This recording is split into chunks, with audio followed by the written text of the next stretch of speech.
Hello, Scorpio, and welcome to your basically bi-weekly reading. And this is for the new moon to the full moon. We have a really special one this round because we've got some interesting, notable astrology that's happening. And I want to make sure that we really give some proper time to talk about that. So normally these readings are about 5 to 8-ish minutes for the new to full or full to new moons. They're really like kind of quick, but this one's going to be a little bit longer, kind of, like a monthly, a little bit longer like that. So we're taking a look at the theme where we're going to be directing the cards, like the energy of the reading that you have here. It just helps with, I find, with collective readings to help kind of direct the reading. And then we're also going to be taking a look at some shadow aspects, because I'll explain that in a moment with what's happening with the astrology. I won't make it too long because I want to make sure that, we really try to keep it focused on the tarot, but it's noteworthy astrology, so I feel like it's worth us talking about. Really love the card that you're getting here, Scorpio. That's awesome. And let's get some spiritual advice as well. I'm feeling this one. I feel like I'm feeling this deck here. Let's go with that. So we're going to get some spiritual advice. So I'm going to lay out our cards first, and then we'll take a look at each of them individually. So, and reminder, this is for your sun sign or your rising sign. So for sun or rising Scorpio. I found myself lately saying Scorpio. I don't know why. So, okay, dig it. I like that. And let's take one more card for the bottom row here. Yes, I'm feeling this card here. All right. Yeah, I like it. So this deck I know has like some kind of darker themed colors, but this is, trust me, those are awesome, lovely cards that I really like what I'm seeing here for you. All right, Scorpio. So first of all, let's take a look at, like, for the reading, we will be looking at how do we direct the energy, how do we direct like the cards towards either a place, like a theme in your life, or what area of life this is speaking to. And so the theme that is coming forward is the Virgo card. Virgo is a really beautifully, like, I always feel when I think of Virgo, I think clean. I know a lot of people just think lists and specificity when it comes to Virgo. And yes, Virgos can be very detail oriented and very specific and clean in those ways. It's a Mercury ruled sign. Interesting, because we have Mercury retrograde happening on the 21st. I'll get into that in just a moment. But so it's interesting that we have a sign that is showing up that's ruled by Mercury when we're about to have Mercury going retrograde during this new to full moon that we have going on here with the solar eclipse and Mercury retrograde, right? So Virgo's also about how we can be of service. And said another way, because for many years I actually did not, I don't know about you, but I did not relate to the term like be of service. I really didn't like it. So another way to speak to that is the ways in which we feel like our personal gifts and talents can be impactful for other people, for the collective, or for what we feel is like purposeful work in the world, right? Like what we feel is like going to be helpful, or it feels like when we're doing that kind of work, we feel on purpose and we feel like we're contributing in some way that feels important to us, right? So even if it's just like one-to-one work. So it also has to do with your health, right? Virgo has to do with our personal health. So for any of you that are dealing with health, or that know you need to maybe like, kind of get back on track with some things that have to do with your health, there we have those themes that are showing up. So we're going to relate this back. Remember to keep that in mind as I'm going through the cards for you. So this is a collective reading. Obviously, it's not going to hit for every single Scorpio rising or Scorpio sun sign. So if this is your sun sign, watch your rising sign. If this particular message doesn't resonate, it's not your message this month, then go check out your sun sign. Honestly, if you really want to get specific, like super specific and granular, I'd book a personal reading with me, and that information is down below. So let's get into what we're looking at here. So we're going to take a look at some shadow aspects and get some spiritual advice around this, because let's talk about the solar eclipse that's happening really quickly. So the solar eclipse is happening on April 19th at 9:13 p.m. Pacific time. So adjust for your time zone. It's happening in Aries in tropical astrology. It's also happening in Aries in sidereal astrology. Normally those two systems, like the where something is happening with the planets, is usually about a sign apart most of the time. So whenever they overlap and they're actually in the same sign, I take that as like the ultimate level of alignment and congruency when it comes to like what's happening celestially. So I feel like that's like a point, like an exclamation point, underscore, circle it, highlight it. So the energy I feel like for this new moon solar eclipse energy that's happening on the 19th, I feel like is going to be really activating for sure. With solar eclipses, or with eclipses in general, like eclipse season, it's like the tide. It ushers things in, it ushers things out. That's why people, typically the ushering out of things, people are like, I don't know if I really want that.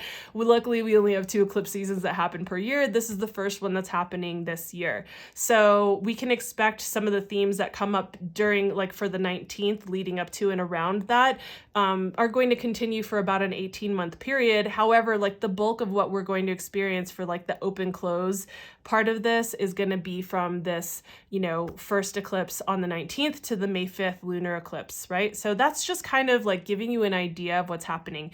I'm going to be doing a reel on Instagram. I'll see about whether I can post it in the community tab on YouTube. That just kind of explains how you can figure out like where the eclipse is going to be activated in your chart, like what area of life, like work, love, home, blah, blah, blah.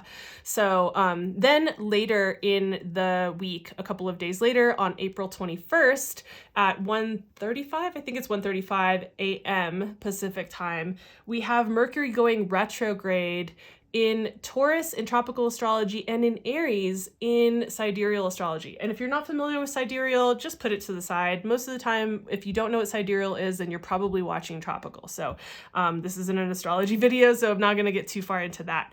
Let me know if you guys want me to do a video on that sometime. So basically, when we have the energy of the light being like a luminary, like the light being eclipsed, it casts all these different shadows.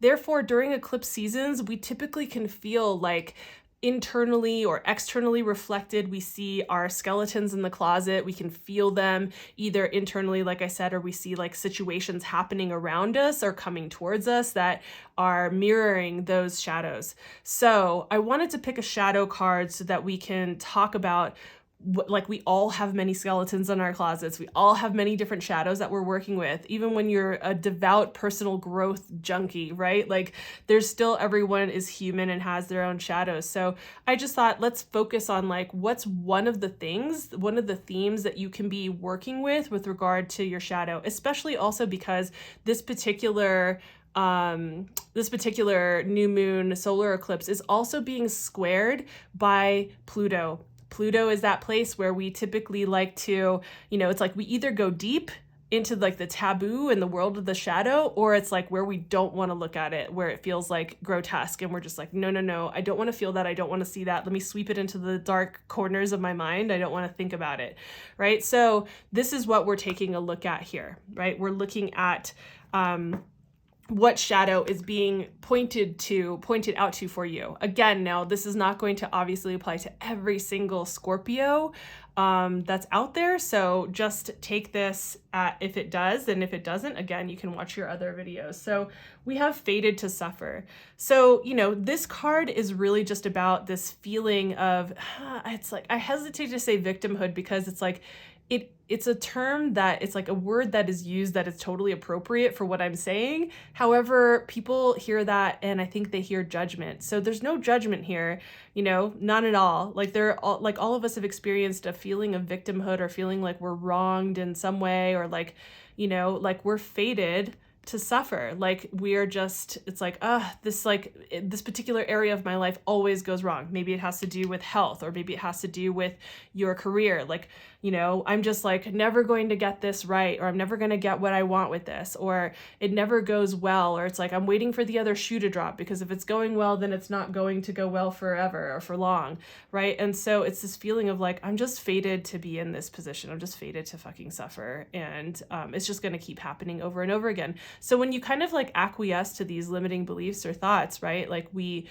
can experience a sense of hopelessness or helplessness, or, you know, kind of apathy too, like giving up and just saying, okay, fine, I guess this is just like, I just expect the worst or something, right? So that's just like one shadow that it's like very human, right? We can see that that's something to work with. Now, I have definitely worked with these cards and felt massive resistance to seeing certain cards that show up. But if I really allow myself to be with them, I can see where I'm like, yeah, I can see where I've got that, right? So if you're feeling resistance or like feeling provoked, it's meant to be provocative. That's what this deck does. So just let it percolate, let it sit there. Let's see like if you can find where that is for you, right? Where that's so. And then your spiritual advice that you have with that, what I'm really loving is that you have the High Priestess. In a position of spiritual advice, think about like the High Priestess coming to you and being like, hey, let me give you the what's up here. You know, I'm trying to help you out. Here's your spiritual advice. You need to find spaces to get quiet with yourself, whether it's meditation, out in nature, you know, locking your bedroom door, turning on some ambient music and staring at your ceiling, but whatever it is for you to get into this spaciousness that allows for your intuitive hits to come through, right? If we're always like doing, going, we don't really have the space to allow for our deeper feelings and intuitions to hit. We can't feel it bubbling up in our body or in our gut, and we can't receive like these epiphanies that come through unless we make space for that to come through. If we're always ingesting, listening to something, listening to a podcast or whatever, even if it's like good stuff, personal growth, doesn't matter. You need to create time and space. And I think this is going to be really important because of your spiritual advice that we see over here, which we're going to get to in just a moment. So I feel like these are definitely connected. This is a time for you to go inward and do some work with this particular shadow. When you see this coming up, when you feel like, things are just like, okay, it's just, you know, this is the way it's going to be. It's just meant to be this way. I guess it's just going to go badly. I guess my life just is this way. This is a time to really like pause and get into, especially with the retrograde happening, right? Pause, slow down, get into a spacious place with yourself energetically, and allow those intuitive hits to come through so that you know how to like clear things out, you know how to work with it, right? So, you know, we're not fated to suffer, you know, much like people will always say is like, well, the good times never last. Well, neither do the bad times. We forget like the bad times never last also. It's cyclical. There's always a shift, right? We're meant to go through these ebb and flow spaces in life. So that's the spiritual advice that I see coming through for that there. And then we also have what to be focused on for this particular waxing phase, right? So even though it is a new moon eclipse, and I do not recommend doing any of your intention setting, magic, whatever it is during this period of time. And we have the, you know, Mercury going retrograde. This is a period of time where you can still work with the waxing energies from new to full moon. It's just that it's going to be worked with in a little bit of a different way, not your normal new to full moon kind of a situation here, right? So we want to look at like, where can you focus your time, attention, and energy? What is being pointed out to you for what you can seed in your life? And what I'm seeing is like really beautiful. I love that. The Sun card is absolutely gorgeous card to have show up in a reading. It's one of the brightest cards, obviously, in the chart, in the chart as well, but in a reading. And this is like, I feel like this is really pointing to you looking at your vitality in life, right? Like really tapping into what are the things that feel like they really nourish you on a level where like when you walk away from a person or a certain activity, you feel like bright, you feel light, like lit up, right? So like, for instance, for me, whenever I get a chance to go dancing to some really good house music, it doesn't matter if it's 2, 3 o'clock, 4 o'clock in the morning when I walk out of there, I am on cloud 1,000,000, right? I'm brighter than the sun. So you've got to find those things and nurture and nourish those things that bring you into that space.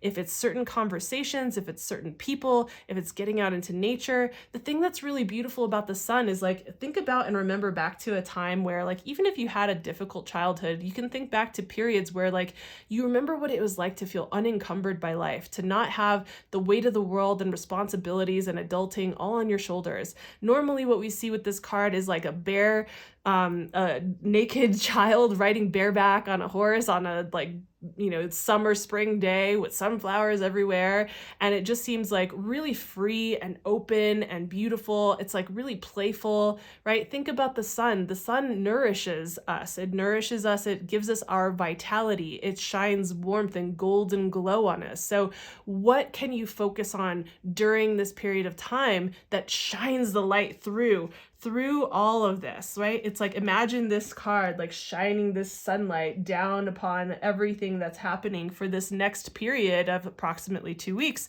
from this new moon solar eclipse to the full moon, right? So the spiritual advice that you're getting, very much, like I said, in line with this particular card, we have the Four of Swords. The Four of Swords is telling you, hey, it's time to rest and take care of your health here. It's time to rest and find quiet time and space to allow for yourself to rejuvenate, right? This can be about rejuvenation as well, but you need to find, like, carve out space and time for you to have that so you can have the clarity that you need on the other side of this, right? Because you're going to want it. So this is a time to do that, right? I think this is really straightforward and clear. It's time to rest. It's time to find space, carve out space and time for you to get quiet, to get with yourself, to have that solitary time in nature, like I said, meditation, whatever it is, so that you can just rejuvenate and take care of your health, take care of, like, part of your health is not just your physical body, right? It's your mental health, it's your emotional health, but also so you can get the insights that you need, right? I feel like there is like a lot pointing to preparing you for what you need to have going through this, like after going through this phase going forward, right? Like I said, the solar or the eclipse seasons can usher in a lot of things. It can activate things, but it can also say, all right, this isn't serving you. You've been holding on to this and you're not listening. So I'm just going to like rip that away. And it can feel like ripping away, or it can feel like releasing, right?